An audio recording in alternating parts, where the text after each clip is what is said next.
just say you're the center, and we running the time. Now, he got to come to you. If he don't respect you and still turn to me, then you free. You know what I'm saying? And go. Stay in it. Up on the toes. Up on the toes. Okay. Quick. Stay up. Okay. We got Willie on the go rope. Come on, Willie. Did you say 10?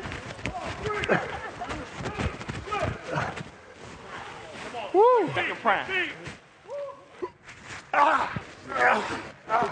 Don't make me do any more of these, please.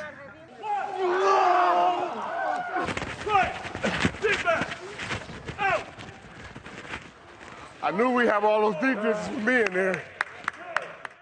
That's the Detroit Lions in a player-organized workout at Detroit Country Day High School in Beverly Hills, Michigan.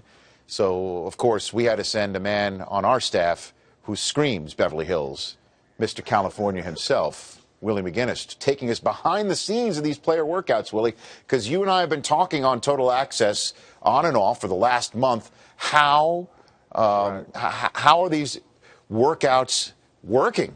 And what goes on behind the scenes? How viable are these as workouts? You took part in one yourself personally, so lay it on me. Give us the background of what you saw on Friday.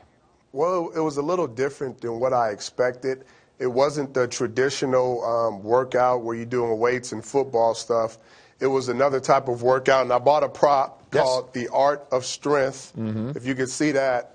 And it dealt more with core, kettlebells. We were doing a lot of rope stuff, and it was designed to get the heart rate up. It was more heart rate and conditioning.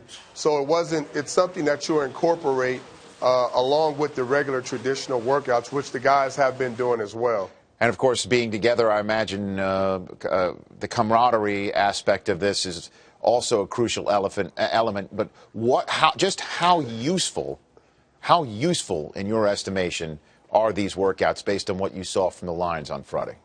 Well, Rich, I think it was very useful. One, being that it got 30-plus Lions together. Some of the big-time leaders on that team were there.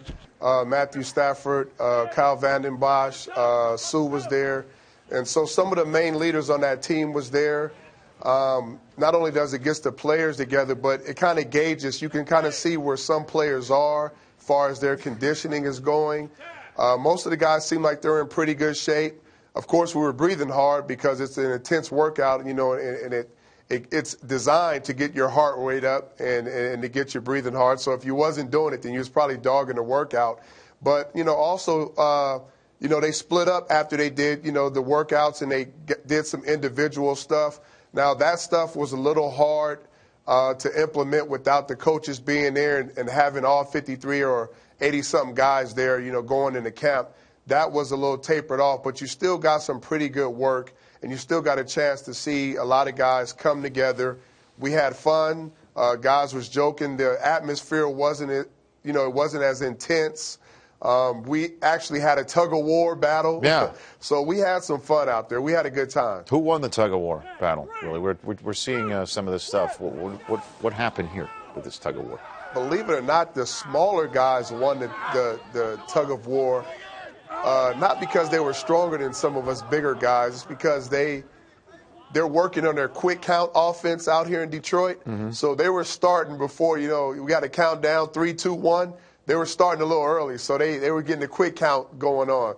So look for Detroit's offense to implement a lot of quick count on the offense this year. And lastly, from what you've heard from other players around the league, from what you've just gathered from just chatter amongst your colleagues, and also from what you saw there in Detroit, where do you think what you saw on Friday, how is that what's going on in other places? Do you think that this is a little bit better organized or a little bit more cohesive? Where do you think this ranks in terms of the normalcy of what's going on with all of these player-organized workouts?